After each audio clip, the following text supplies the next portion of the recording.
So this is my Duke Devil 95 channel, and we are going to be doing Deep Space Nine watch. Wormhole watch is what I'm calling it right now.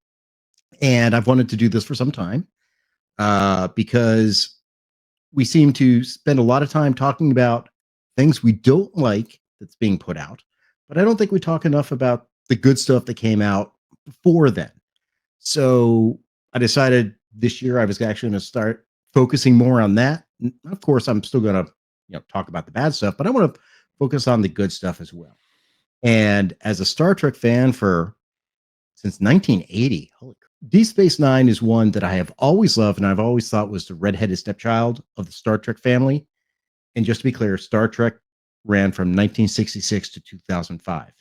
But it came out during the sixth season of Next Generation. It was 1993. I was actually a sophomore in college at the time, and it had a rough start, I think, as most shows do at the beginning, especially Star Trek shows.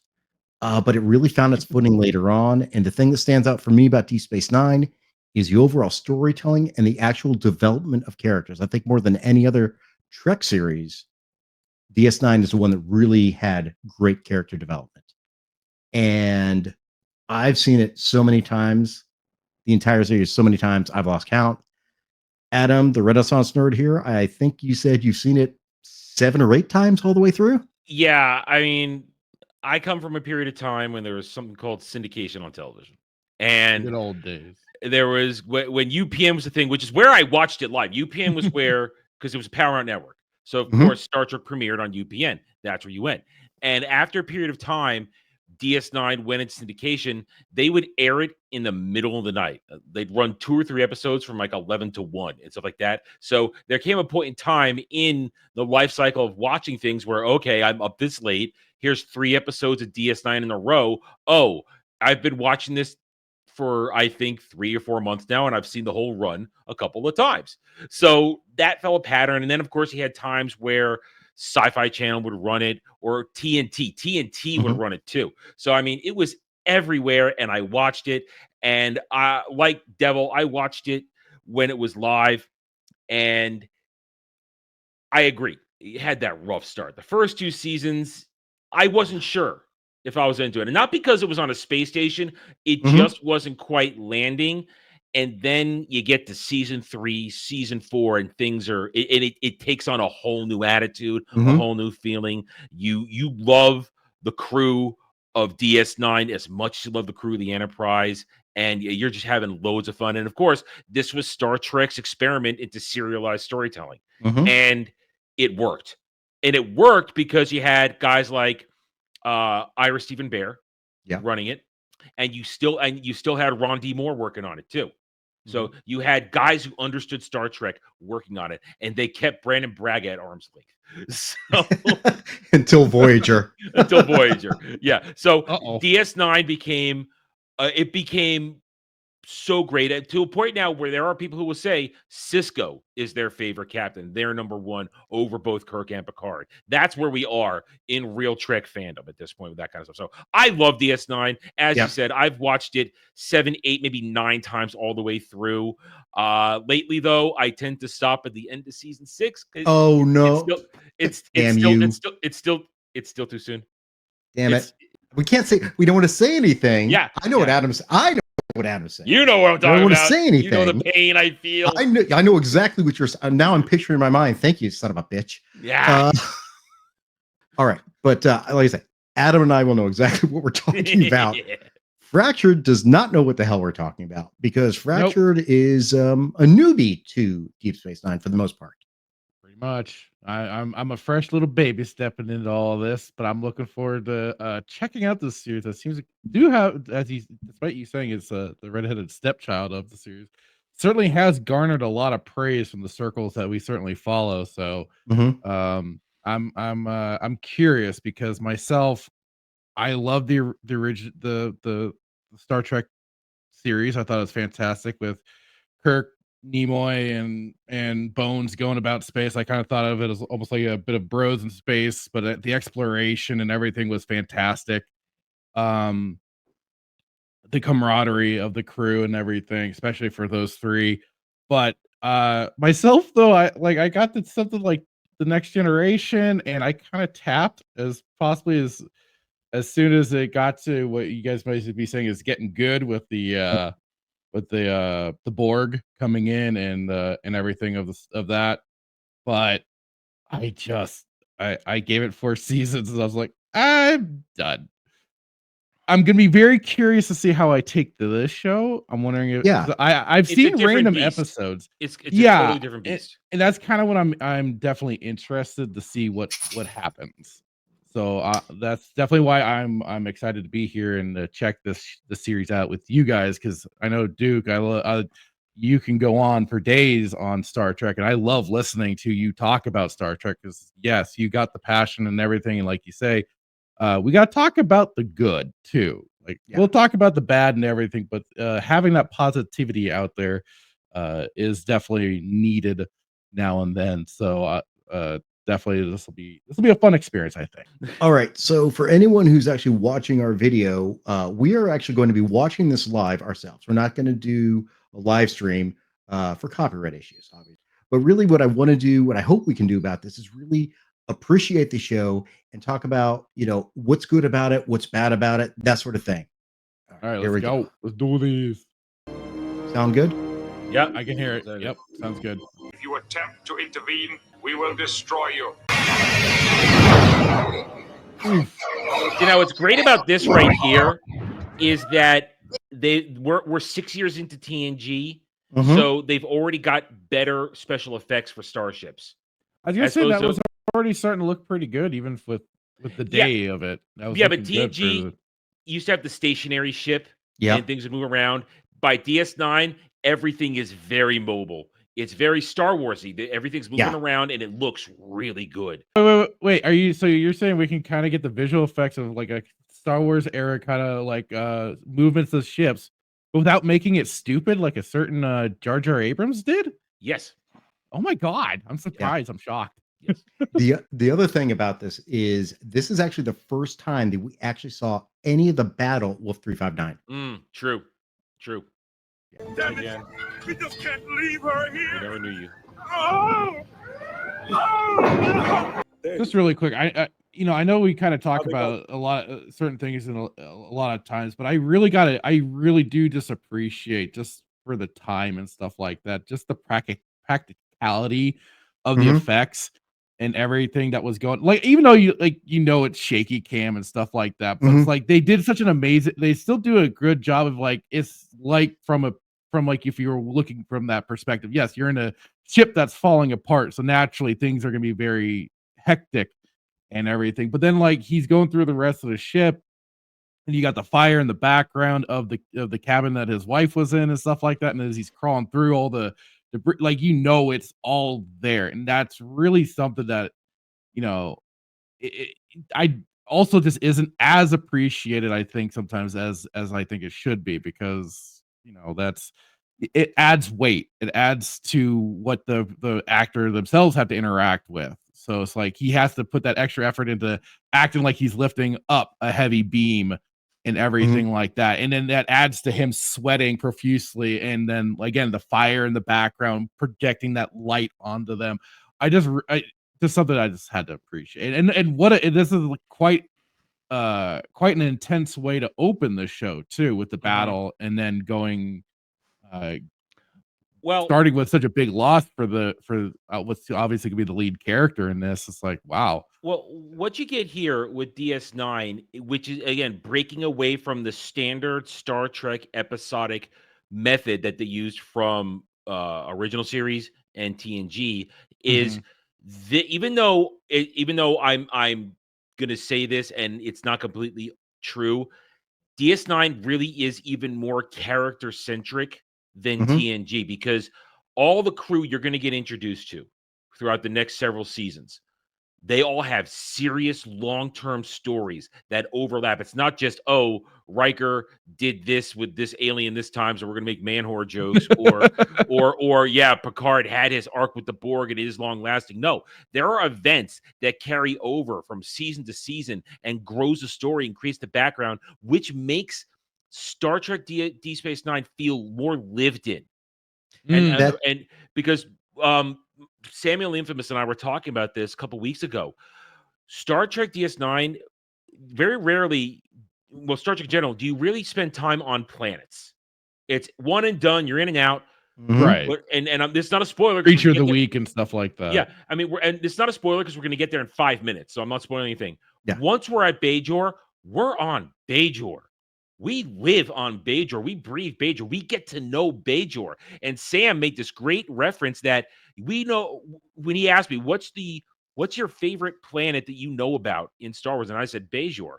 And we said, in comparison, we know nothing about Romulus. Romulus Star Empire, one of the biggest background important civilizations in Star Trek, and we never ever really set foot on Romulus.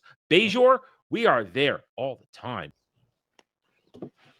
Wow, am I actually seeing a positive father-son interactions with each other and nothing antagonistic between not just father and son, but just parent and child? Like there's always like the single parent situation where there's a traumatic incident and the child is always resentful, angsty, and stuff like that. But I'm actually kind of seeing a kid that seems well-adjusted and happy. Am I a little jumping ahead too much, or am I a little bit on the dot there? I think you're getting the right sense. Okay. I can appreciate this. That's good. And also don't forget start. Don't forget that remember, until Discovery came out, there was no multiculturalism in Star Trek. Yeah. No. We didn't have a black man lead in a popular science fiction television show. No, not at all. Oh, I forget. There's no black man, no black father raising his son here at all. I don't know what I'm saying. No, in 2 seconds, a smoking hot chick in a skin tight outfit who's second in command. We're not going to have that at all. No, who's a powerful, strong woman in her own right that makes sense in her world. There's two strong women. There's two. Oh yeah, that's right. Not a visitor, man. Also, 1993, two very strong female characters.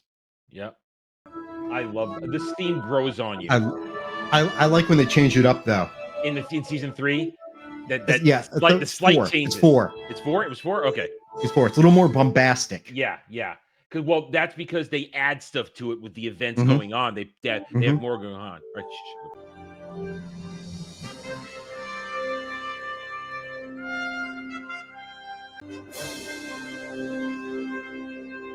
You notice they haven't spoiled it yet. Oh my God! I didn't realize it. They haven't spoiled it yet. Oh wow!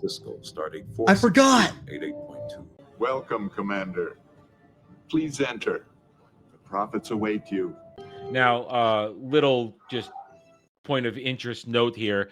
This is the first time since TNG the Bajorans are being introduced, and they made the slight changes. They got rid of those forehead ridges, and they really humanized them a little bit more. So, I approve. I never liked Rose ridges. They were a little off-putting. They also got rid of the ridges when Ro appeared again on TNG. I have been fighting for Bajoran independence since I was old enough to pick up a phaser. Why ain't she fiery? Oh, listen, Kira's great, and although they do improve her hair and her outfit by next episode. Fractured, you know what this is, right? This alien. Oh God, I'm drawing a blank on their name at the moment. So I guess Ferengi, right? Ferengi, yes. Correct. Yeah. Now they were in TNG. They made an appearance in TNG. Yeah. Yeah, they were supposed to be the new Klingons in TNG. It didn't work. It didn't work. No, didn't work out that well. They seemed quite the opposite. You will learn so much about Ferengi culture and Ferengi life and Ferengi philosophy in this show. Yep. But will I like them? Dude, you're going to be quoting the rules of acquisition by the time we're done. We met before. Yes. You met in battle. I was on Saratoga at Wolf 359. This is fascinating because this is excellent acting by two great actors, excellent writing, where we know how Sisko feels. We know exactly how it feels because he's emoting, the tone of his voice, but he doesn't come right out and say it. His physicality, Yeah. the way he physically changes. And in today's writing, he would have said, Mhm. I hate you because you killed my wife. Mhm. That's what we get in today's writing. No. All he'd say was, I was at Wolf 359. That's all he needs to say. And Picard knows this man despises me. And you know what the thing is? How many times has Picard had that conversation throughout his entire life? Probably many at this point. Mhm. Notwithstanding from Starfleet Command, who didn't Right. trust him for years. Right. The other interesting thing is, one of the things that Gene Roddenberry didn't want to have was conflict between Starfleet officers. Mm-hmm. I mean, you could have disagreements, but he always thought that everyone would get along at that point, which is for the most part what you saw in Next Generation. Here we're actually seeing conflict. There's definite tension, but one of the reasons that they did Deep Space Nine is so they could generate conflict, because Starfleet officers may get along, but now they have to interact with other people. They interact with the Bajorans. They have to interact with the Ferengi. They have to interact with the Cardassians on a daily basis. So this show gave more conflict than we'd seen in Next Generation at all. Yep. Well, and kind of what I was noticing too, because like you say, from even just the delivery, you get the sense of how he feels towards Picard. But I was watching Picard in this scene too, and it's like, so I know he was taken over by the Borg, and he became, what was it, Locutus or whatever? Locutus. Locutus. I like this, the way even through his facial expressions, I was almost like, is there almost still like an adversarial part of him that's looking at him and responding to him in such a way that's still trying to also make himself maybe still seem a bit in control of the situation, or at least, I don't know. It just like there's some interactions with Picard that made me almost like there's a part of him that wanted to challenge for it, or I don't know. I don't know how to articulate it, but like he kind of had like a lip curl going on at times, just the way he was responding to Cisco. Well, I can explain that. I can explain that. If you're seeing that, that's the fact that Picard is the epitome of Starfleet officer. You're prim, you're proper, you're in command. You do not let your emotions guide you. And Cisco is raw emotion. He's always going to be raw emotion. In the short-lived time playing the game Star Trek Infinite, Cisco's trait when you get him is boilerplate, or no, I'm sorry, boiler, where he's always about to boil over. And for without spoiling it, Picard is the diplomat and the man you want in command. Cisco's the tip of the spear. That's who Cisco is. See, and that's why I think Cisco. Yeah. See, that's why I think Cisco is actually the best representation of a Starfleet captain, as opposed to Picard, in the sense of, Picard is a diplomat, but you don't always need a diplomat in any situation. Cisco's been diplomatic. He will be diplomatic, but at the same time, Cisco has a little bit of that Kirk edge, So I think, what's interesting is that really what you had with Cisco is an amalgamation of Picard and Kirk, but with a little more edge, especially later seasons.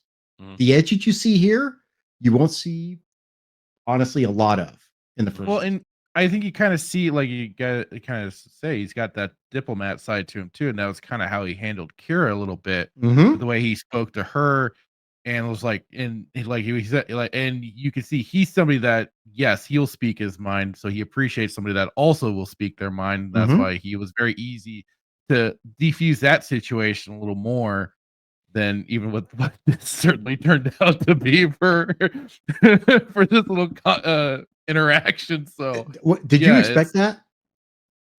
After, well, like I said, I saw, you see it a little with a little bit of the original series here there, but like after watching TNG, it's like I felt like there was like nothing but a bunch of stuffy diplomats, and now I think that was partly what kind of was like, but this is definitely I wasn't quite expecting the hard edge of him coming back at Picard, or at least certainly how he introduced himself and how they know quote unquote know each other. Know each other. Yeah.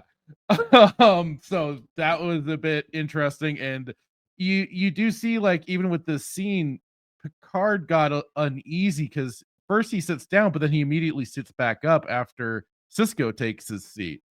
Mhm. So there's some there's some interesting dynamics going on with the whole thing altogether that is really interesting. Do you realize Wow. how incredible this is?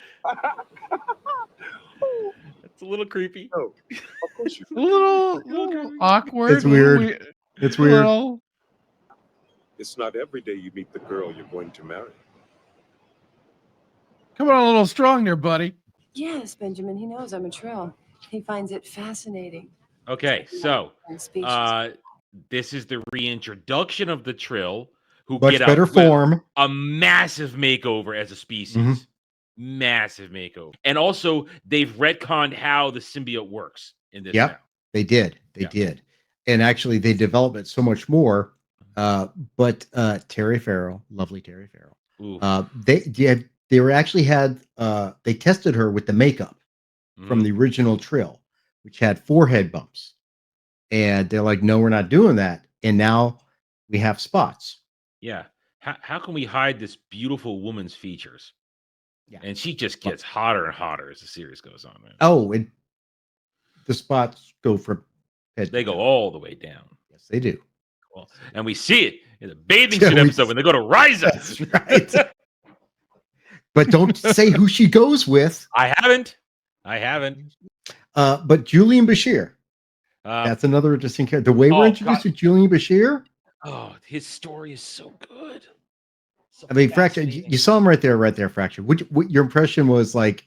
You know, A very Beaver? kind of eager beaver, very kind of almost seemed like the bright-eyed, bushy-tailed new little recruit, and he's There's certainly a reason. You're not hanging going to on know there- it for 4 years. but hanging there's on to 5 her years, but for there's a all reason. their 5. life. 5. So, 5. It was 5. Okay, yeah, it was 5. Yeah. 5. Yeah, Uh, uniform change. Yes, that's right. Yeah, but you're absolutely hitting Julian Bashir totally right. Just that little presentation, just that little bit of snippet shows you Yeah. what you're supposed to think about the character. So well, isn't it kind of amazing when you do get people with some degree of I don't know what this guy's acting background was, but it's like, you know, you're getting more talent out of these people with these small snippets of scenes than you do from anything current.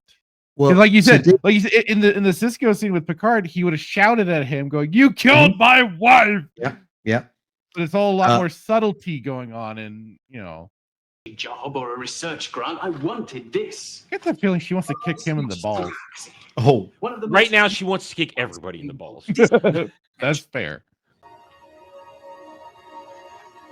Here, I'm just used to larva parasites jumping into people's mouths and taking them over. Yeah, these ain't Goulds. no. Yeah, that was the previous host, and now this is the new one. But I'm now curious again, kind of like the Gould, how much of left of the original person versus now the symbiote or whatever has been transplanted into her. You see, there it is. See, that's Yep. that's the retcon. In Mhm. TNG, when they introduced the Trill for the first time, the symbiote was the personality, and it Mhm. overrode everything. Right. Now it's simply a true amalgamation. symbiotic. It's a true symbiotic relationship. Jadzia, her name is Jadzia Dax, just like was Curzon Dax. Jadzia is still Jadzia, but she has all the memories and experiences and emotions of the Dax symbiote and all its previous hosts. But it's a shared thing. It's almost Tok'ra-esque. I was Which- just but about okay, to say. good call. I was Only way just- you understand I was That just makes about to sense. say That's better. it's sounding very much the Tok'ra relationship between Yeah. the Gould symbiote and the Yeah. human host. So, So it's okay. clear that SG1 ripped off DS9 here. Yeah. Yeah. And I'm okay with that. That's okay. Thanks. Wow, I must have come up at the wrong time. None of the main cast is here. Oh, here we go. Gold Ducat. Ducat. Oh, Ducat, one of the greatest villains of all Yeah. time. Mr. West was to come aboard to greet us. How about 7 seasons of a bastard? Coincidence that the Enterprise.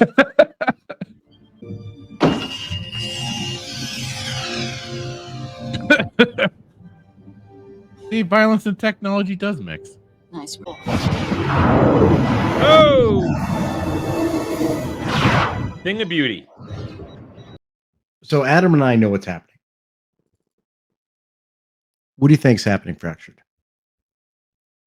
Well, this all pertains to what they were talking about earlier about the his destiny. He's being chosen for this whole, I want to say crusade, whatever he's being chosen for this whole thing with the Bajorans and stuff. I don't know exactly what's going on, but he's certainly having quite the experience right now.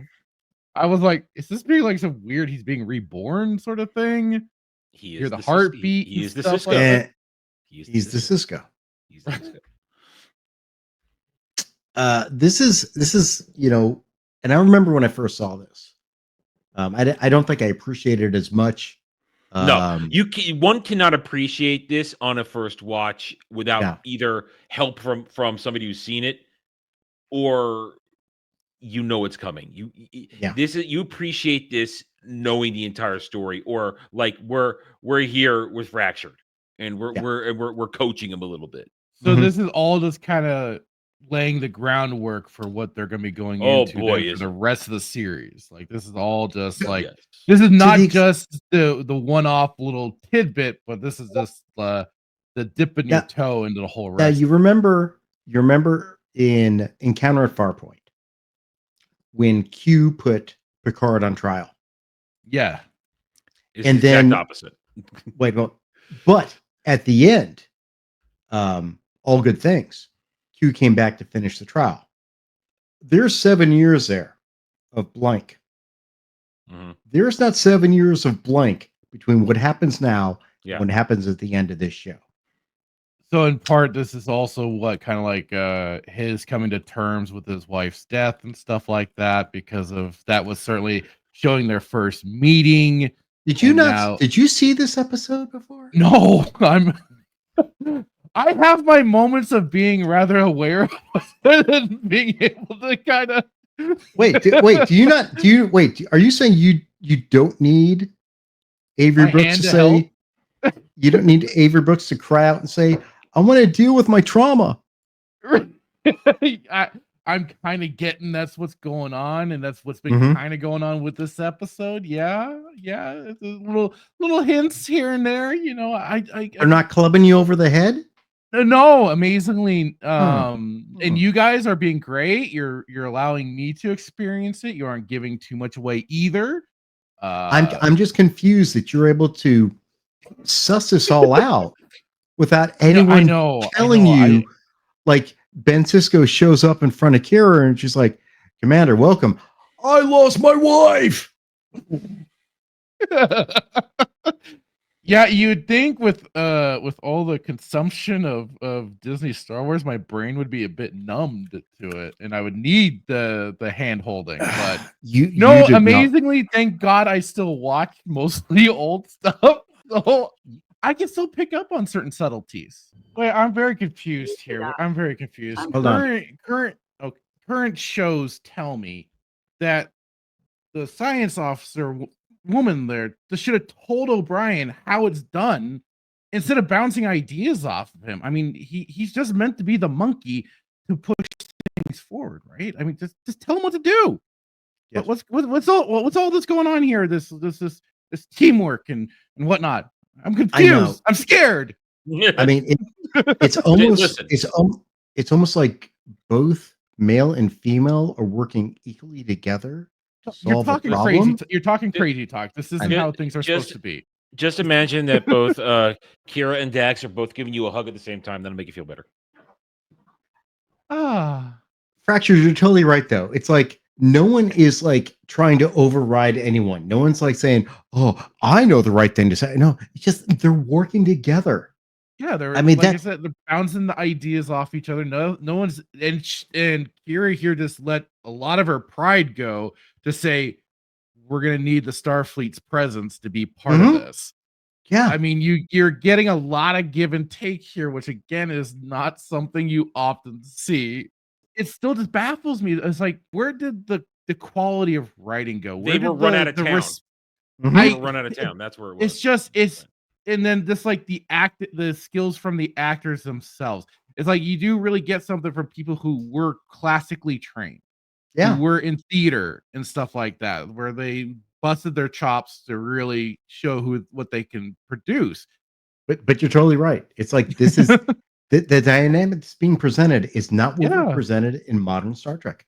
This is the great thing about watching these old shows Mhm. and stuff like that. Like you get to actually also kind of immerse yourself a little more into the world because of everything that's taking place and everything that all the care that's put into it. Why do you exist here?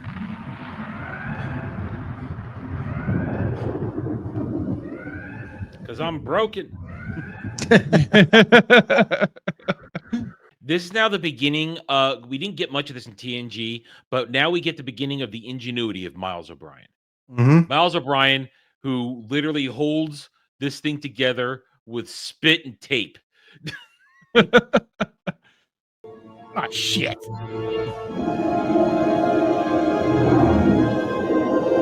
Oh, now that's just embarrassing. Yeah, Being towed. runabout by a runabout. Yeah, and now you get that feeling. The show is centered on this station, Mhm. and 70 for the first several seasons, 70% of the show on that station, 78%. You're there, Yeah. and things happen around it. Now, sometimes they'll leave and go do stuff, but you're there. Right. There'll be adventures into the Gamma Quadrant, and Right. stuff like that. But Right. you're there, and you realize while the Enterprise in TNG was basically a sort of a traveling tiny town. It's a traveling town with about 1,200, 1,300 people on board. Going Families. through families going on lives. But this is a city Mhm. floating in space. And now suddenly out of nowhere it becomes a trade center because wow, we have a stable wormhole to literally the other side of the galaxy. Becomes a center for exploration. Yeah, exactly. So and the center for much, much more. And the most important strategic position Yes. in the entire Alpha Quadrant. Eventually, yes. Eventually. Yes. So I mean it grows and it grows. And when you start this, especially the first two seasons before we know what's going on, you think, man, how's this going to work? How's this going to work? And it works so well because the cast is great, the crew is great. It's fun. The other interesting thing, and I was actually thinking about it more as I was just watching it now. You think about Encounter at Farpoint, Mm-hmm. and you know what was the thing? It's like, how do we solve the mystery of Farpoint Station? Yeah. We go to Voyager, Caretaker. Do we get back home? How do we solve the problem of the Caretaker? Broken Bow is Earth's first foray into the galaxy with the Warp 5 and X-01. This is much more of a personal story if you really get to it, because the solution to the story, the resolution of the story, is Ben Sisko accepting his role. Oh, it's so much. I mean, and we don't even see it really now. Yeah, it hasn't even started. You and I know what you and I know exactly what we're talking. Fracture doesn't get it yet. Yeah. But he's putting, this is a show where this man puts his life in order. And that's where, like I say, this show is very character driven. You didn't get that with Picard. No. At all. No. That's I mean, this is all about really, we have the wormhole and everything, but it's about Ben Sisko coming to terms with his wife's death and learning to go on beyond it. It is an incredibly personal story, which is so interesting for Star Trek. Mm-hmm. So, Fractured. Yes. Overall, how did you find this episode? What did you think? I mean, you've watched old series, you've watched some TNG. Yeah. Is this what you were expecting? No, like to me, this kind of like, so I'll probably be alluding, like going a lot to like things like Stargate and this, and particularly like I thought of this like much like Atlantis, like especially like a four-way into a whole new situation. You got this is kind of more centrally based on a space station, while Atlantis is a good analogy. yeah. And then like you kind of get that they do the first movement of the Deep Space Nine in this in Atlantis. They got the surface with it early on, but like that was kind of a lot of the crux of all that. And it does become a point later. But yeah, I mean, all I can just kind of do is just reemphasize this what you guys have said already is that it's very focused on this character for Cisco, and then yeah, like it was we already talked about it earlier, him coming to terms with his wife's death, moving on from that, what he has to do to kind of put that in order, and then also just like he seemed to be much more. I don't know if he was being more nomadic, moving from place to place, but now this is giving himself a more central spot to live and continue on with his life in his linear path, as they kept putting it. Yeah, he was teaching the wormhole aliens about linear time. At the same time, they were teaching him how to actually live linear time. Yes, it was again because he wasn't doing it. No, because he was very stuck in the past himself with his wife's death. Like I'd say they did it very well. Instead of just going again, my pain. They kept flashing back to it, and you had to go, wait, there's a reason why they keep taking him back. You think they're taking him back to it because they almost seem adversarial at first, talk about having to destroy this one. But then they start going, no, you're the one that keeps taking us back to this point. You're the one, and just the way they keep, processing that forward. And I thought that was, again, just very well done for it. So it's, again, like very different for sure, and it's a good different. And they did a good job with having kind of Picard as that character from a previous show, kind of in a way passing that torch. They did that well with Jack O'Neill passing on for John Shepard to take on the role of leadership and stuff like that for the Atlantis crew. So again, and I get the original dynamics between them I thought was really good. That first meeting between them and going, yes, we have met in a certain way.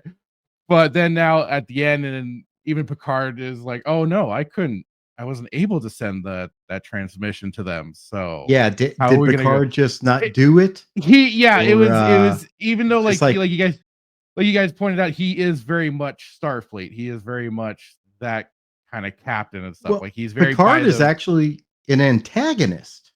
Well, yeah, he's a foil for Cisco here. That's what I was kind of pointing out earlier when I was noticing the little bit between the two. And like I said, he was kind of coming off a little, a little antagonistic too, because they were both kind of sniping at each other in that first meeting.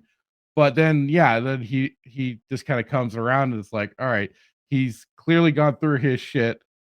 It's now, and it's like, all right, no, I want the commit. Cisco is stepping up.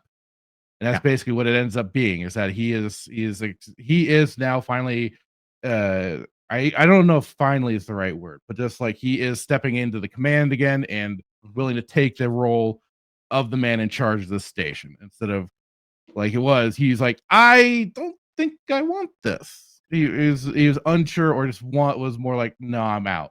I'll do what I need to do to get them established, but I'm ready then to kind of leave and that's be with my kid and everything. He was stuck in his past. He couldn't go anywhere. Right. And now that he's shed that, he can kind of take on. He was existing. He wasn't he was going living. forward. He wasn't living. So that's the first episode. All right. There's a long one. I think it was a bit of a better introduction from my point of view than than TNG. Well, here's the thing. You got to remember, TNG, they'd been off for like a decade at this point. They hadn't done they've been doing the movies, but they hadn't done television for a very long time. And Gene Roddenberry was still alive. 27 years. Yeah, No, wait. yeah, yeah, 17 years. yeah, 17 yeah, years. yeah. Went They up in hadn't, 69, yeah, came back in 87. So yeah. that's 18 years. They Yeah. hadn't done it for a long time, and Yeah. you got to remember also, this is without Gene Roddenberry. Gene's been dead for 2 years at this point. Yeah. They floated the idea by him, but he, as Berman and Piller said at the time, he really wasn't in a position to really contribute anymore. Yeah, So this is Rick Berman and Mike Piller uh, literally taking the torch and going forward with Star Trek, but still having been, learning under Gene, maintaining the ideals, which is something we do not see no, with the supposed apprentice of George Lucas, Dave Filoni. yeah, yeah. So what I'm Oh, saying though God. is they had been at a practice for doing it when they got back to TNG, so it was a little rough. Yeah. But here, you're 6 seasons in TNG. You've got Mhm. experienced people they brought over. You got the from production TNG. people. Yeah, they know how to build the sets. They know how to make it look good. Yeah, some of the character makeups and outfits is that this is the pilot episode. Mhm. By episode 2, literally everybody gets a makeover. Excuse me, a makeover. Right, In how they right. look. Yeah. So they refine Quark's Kira's look. makeup.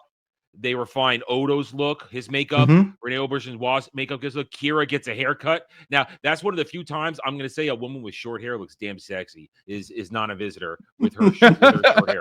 I like hair. I like hair on a Mhm. beautiful woman, but Nana Visitor pulls it off. And by the end of the series, she's back to having longer hair, which makes it even Mhm. hotter. But either way, so they refine Dax's hair a little bit. They give Julian Yeah. a little bit of it. Miles, he's calm meanie. He's already Miles O'Brien. He doesn't need a makeover. He's not going to change. He's Yeah. Cole Meany. That's Yeah. it. It's who Yeah. he is. Go me. But Oda's uniform even gets more tan. Yeah. I noticed Yeah. it was a little greenish. Yeah, well, that's that, and that can be easily attributed to Odo just consciously shifting it himself. But Mhm. everything's gonna get cleaned up by episode 2. When we get to episode 2 next time, you're gonna notice it's a lot cleaner, a lot Mhm. crisper. It's gonna look, Right. it's gonna be finer, and suddenly it's just the world building begins because that's what DS9 is. It's a lot of world building, and that's why it feels so lived in. All right. So going to wrap this up, guys. Really appreciate you all being here. Fractured Filter. Where can we find you? I'm sorry, Captain Fractured. Yeah, you're good. Yes, you can find me at the Fractured Filter on YouTube, Kick, Twitch, Rumble, Odyssey. I do my weekend Saturday night Sith with my buddy Jay Hitman, who unfortunately cannot make it tonight. Hopefully next week he will join us, and I'll pester him to watch the first episode for this, so he's caught up. And yeah, I'm also on Twitter or X, whatever the heck you want to call it these days, as Fractured Filter and everywhere else. And also I do gaming streams, usually Wednesdays on the Fractured Filter gaming channel on all platforms, like I mentioned before. And yeah, guys, this was fun. I'm looking forward now to the next episode for sure. While you've been cautioning me that these seasons are gonna be a little slow, I'm ready for it though. I don't mind some slowness so long as the storytelling's good. And so far, this was a strong first showing. Whatever. Adam, where can we find you? Oh, hi. Thanks for having me, Brad. I had a good time. I love this stuff. It gives me, it's forcing me to do something I love. Watch some more Star Trek, watch some DS9. I look forward to going down this adventure. We're going to be here a while, 1 week at a time. So let's buckle up. Let's do it. You can find me on my main channel, The Renaissance Nerd. I do takes, reviews, discussions, streams all week long. It's all there. You can find me on Twitter at The Ren Nerd, where I basically troll stands all day because, well, not all day, but it's my existence there. My It's pretty positivity. I hilarious. got 2 fingers for you. There's my positivity on X Twitter these days. Anyway, but so I'm looking forward to this to boldly go down the wormhole. I want to thank both you guys for being here. I've been wanting to do this for so long, and I'm so glad we can finally do this. 2025, like I say, we are absolutely going to shit on the shit that's out there, but we got to celebrate the good stuff. And I think Absolutely. revisiting DS9 is a way to do it. We're going to try to do this every week as possible. Obviously, I do have work issues sometimes, but we're going to endeavor to do this every week as possible. And it's not just going to be us. I'm hoping to bring some other people on. Hopefully next week, Hitman will be able to be here. But some of our other friends out in our YouTube space, if you want to join, just get in touch with me. The more the merrier to appreciate good Star Trek. So thank you guys for being here for first show. Hopefully kind of went well. And as I always say, questions, comments, witticisms, witticisms down below. See you guys next time.